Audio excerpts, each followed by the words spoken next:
Hello, very beautiful community. The Met Office predicted London to hit 40 degrees this week, but actually so far it hasn't. It looks like we've just hit late 30s in some places and mid 30s elsewhere.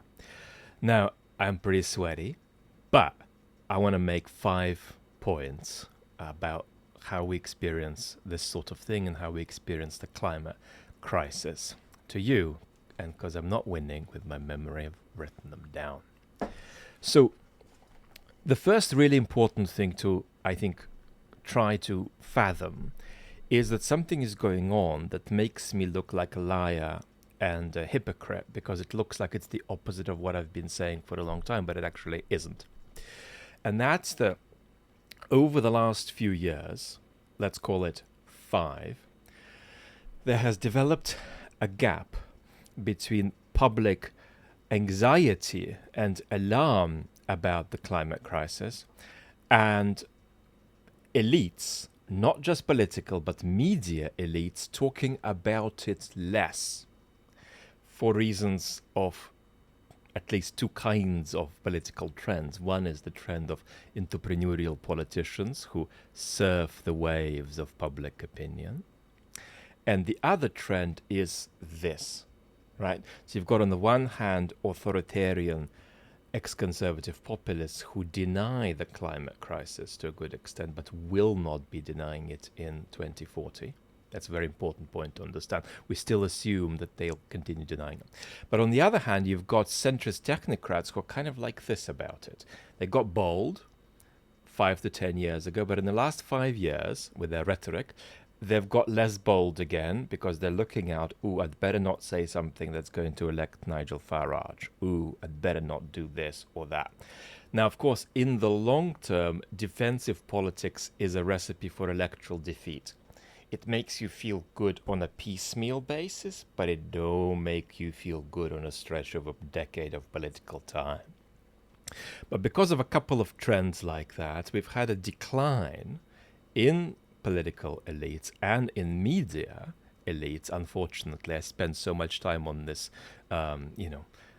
bed defending them in principle because we just can't live without important institutions that work well. And if ours are working badly, we need to not destroy them, but change them, make them work better.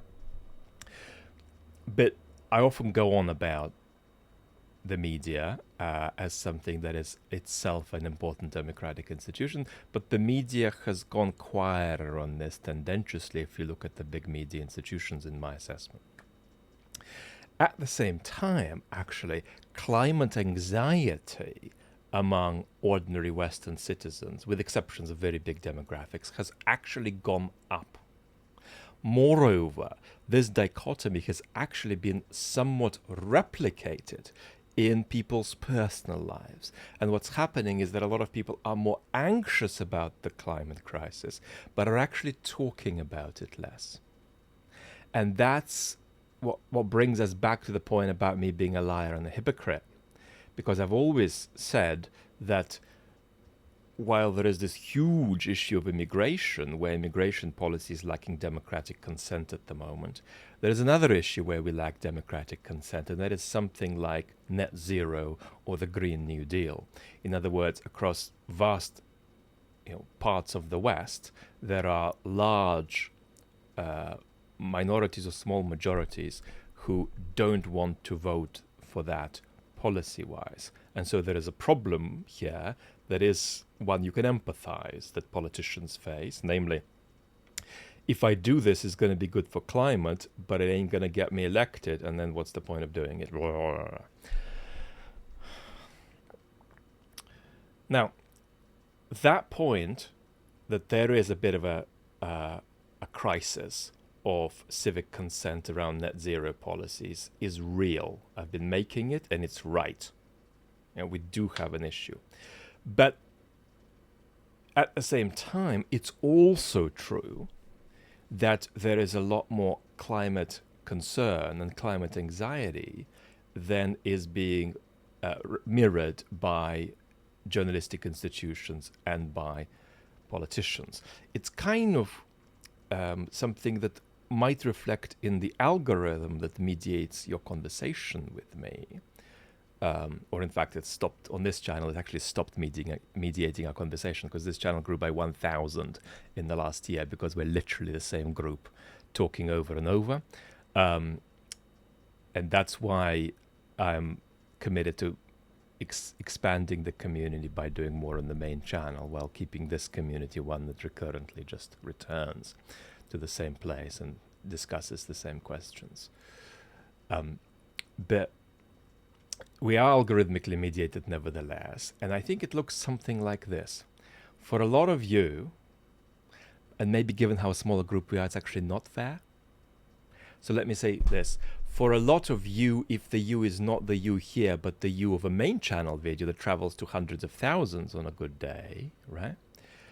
Among many of these people, there are going to be a lot of people who feel a lot of concern about climate, but actually wouldn't click on a climate video if they see it.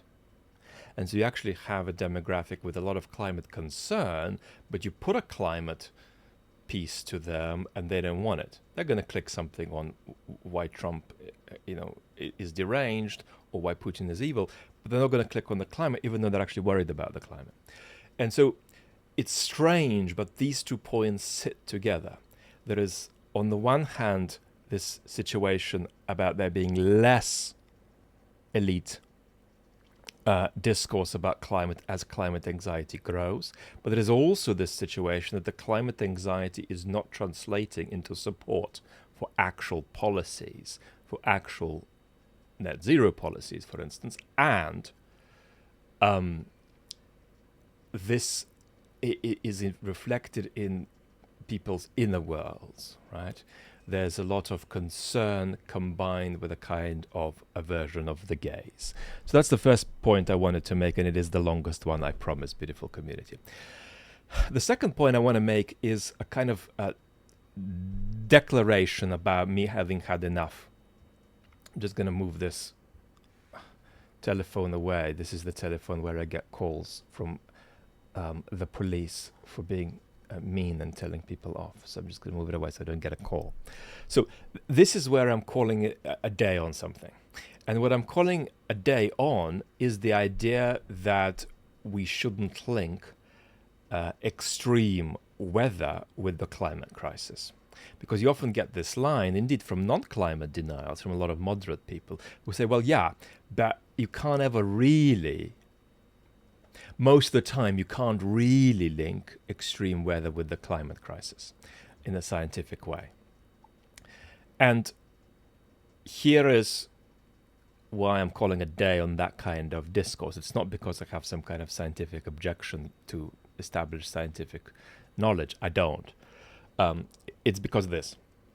Imagine that there are 10 weather events, and we can estimate that 7 of them are linked to the climate crisis, but we don't know which ones. What I'm saying, enough with saying we don't know if this is linked to the climate crisis in that case, right? You don't know if the one you're seeing is one of the 3 or one of the 7. Speak. It's fine to speak as though it's the climate crisis, right? It's record weather today in June, the hottest day in history where I am, and this is the climate crisis. Right? Let me put this from another conceptual standpoint. Imagine that you live on a street that is the most dangerous street in town crime-wise, and you get robbed, unfortunately. But it turns out that Ricky, who robbed you, came from out of town and had no knowledge of your town at all. And he might have actually ended up on the safest street in town, as well as on the most dangerous one. And so in this case, it's basically not true that you got robbed because you live on the most dangerous street in town. But even in that case, it still is kind of true. In what sense is it kind of true? It's kind of true in the following sense. The sort of thing that happened to you is the sort of thing that is more likely to happen to you on that street, even if this particular instance of it doesn't represent that trend, right? And secondly, what actually happened to you, right, is what that street looks like on a bad day. It's a representation of the trend on that street. This is what it looks like, right? So what do you mean when you say that? What you mean when you say that is not, I've got evidence that this particular occurrence of it is linked to the trend on my street. But what you're saying is that this particular occurrence is a representation to an extent of what life on this street looks like, right? And so what I am saying is that without challenging anything we do or don't know scientifically, I'm not impressed by remarks which say, well, I don't think we can actually link it when something is clearly either when something is clearly a representation of the trend, whatever is the way in which it represents the trend. That we don't need to necessarily settle to say, boom, it's the same thing. So this is the climate crisis. Sometimes, of course, you can absolutely link it because you can say that there is an event that is occurring that is so vanishingly impossible without human influence climate change that it just clearly it is directly linkable. But what I'm saying is that with very particular instances that can't be linked in the most direct way, I've had enough of people saying, well, we don't actually know what this is. No, we do know what this is. Okay, so that's I've had enough point. I've got a little bit, my brain fog got me verbally lost here, but you get the point. The third thing I want to say is something that's very important about the interaction between authoritarianism and the climate crisis. And as you know, the climate crisis will accelerate democratic decline, right? These two existential things for us are interactive. The weaker our institutions, the worse the climate crisis. The worse the climate crisis, the weaker our institutions. This is difficult. But I want to talk about one way in which it's going to impact you. And the way it's going to impact you, either because it's something you're a victim of or it's something that you are kind of a culprit toward, or a bit of both. And that's something like the collapse of thin relations. Thick relations are relations with people who you basically know. Thin relations are relations either with complete strangers or perhaps with citizens, with fellow citizens of your country, but you don't have any exchange with them personally because they're just strangers. And how far do you care for them? My illness can be actually an example here, so let's do that first, and we're talking about the climate in general. Let's say in the UK, the combination of folks with myalgic encephalomyelitis and long COVID, post-COVID, acute chronic illness. And it's a strange combination because a lot of people with long COVID actually have ME, but not all people with long COVID have ME, and a lot of people with ME don't have long COVID. So, but if you bunch it all together, you're going to be talking about a few 100,000 in the UK. That's a very significant chunk of the population. They basically have no medical care on the NHS at all. They're completely abandoned medically. Ooh, that's a significant percentage of the population, right? It's not the way I've given the numbers. You can give bigger numbers, but then you're going to be talking about people less impacted, perhaps. But the way I've given the numbers, you're pushing a percent. You're pushing less than 1% of the population, but you're not a million miles away from 1% of the population. A single percentage point. So we can basically disappear that number of people. Could we disappear more? Yeah. Could we disappear 5%? Yeah. So what does this mean for the climate? It means that it's going to force us increasingly into saying, oh, there is a car floating by on TV, but it's a couple of 100 miles away from me. Screw it. I mean, I've seen that before. In fact, I saw it yesterday somewhere else. So, blah. Oh, there is this unprecedented wildfire, but it's 1,000 kilometers away. I mean, that it just happened yesterday elsewhere. So a kind of corrosive, depoliticized indifference to the plight of fellow citizens, which of course goes with an us and them exclusionary politics, right? And is absolutely going to be patterned onto white identity politics. And that's been one of the problems with over-egging it unconstructively on group identity politics, that it drifts you inadvertently into white identity politics, even though that's the very thing you want to avoid as a society. So we're going to have a greater collapse of thin relations, right? Our ethical bonds to strangers in our country, because we're going to be forced to care for people going through terrible things on the basis that we're just not going to be receptive to. So we're going to have to corrosively cut it off. And the question is going to be, what percentage of society can you pretend doesn't really exist, you don't owe much to? And the answer to that is disturbingly high. And it's going to be very important for you and future generations in your family not to fall into this collapse of thin relations, corrosive trend. The fourth thing I want to say is very, very simple, very brief.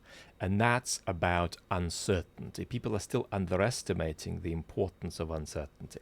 Because if you are a person who recognizes the climate crisis, and the vast majority of people here do, in fact, on surveys of the innermost bit of the community, people answer that that is the most significant question we face in the 21st century, according to you. But I don't know how representative that is. There might be just the innermost few thousand people here. But what I want to say is that, of course, it's possible that the median projections that are being elaborated by the scientific community are going to be very, very jaggedly expressed in practice. In other words, you can't just cash them in. It's likely that in some respects we'll do better. It's likely that in some respects we'll do worse. And the question arises, how significant will these different respects be? And the truth is that we don't know, but the reality is that some very, very bad things of global import are probably going to happen that are going to be things we would have thought of a couple of decades before as being lower probability outcomes. Of course, the reason this is so hard to talk about is when we talk about these projections, we talk about the interaction of physics and the social world. And you can't blend the two. And that's why I always say to climate activists, for goodness sake, don't blend the two. Don't say scientists say that X is going to happen if X is a combination of something very roughly like physics and social understanding. No, a climate scientist does not make any predictions about the social world. And to that extent, this is this enormous box of uncertainty that they just have to put aside, because these things require different forms of understanding, right? What is going to happen with clouds, what is going to happen with water temperature is a qualitatively different question to a question of how states will respond, right? So when climate activists say science says that there are going to be climate change wars, the answer is no, it doesn't. Social understanding maybe says that, but science certainly doesn't. But anyway, what I want to say is that models are jagged, and you can't take median predictions to the bank. It's very important. And therefore, we should have the understanding that we've got to be aware of the jaggedness of how it'll work out in practice, and of the fact that really bad, low probability things might well happen. Okay. Fifth point, last point, is simple, but it's again about your ethical wherewithal.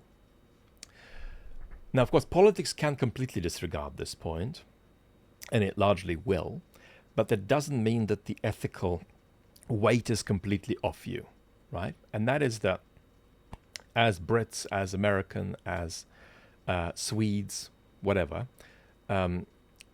we contribute more to the climate crisis in virtue of the implicature of our daily lives in all kinds of ways than somebody in sub-Saharan Africa, probably to the power of 5 to 10.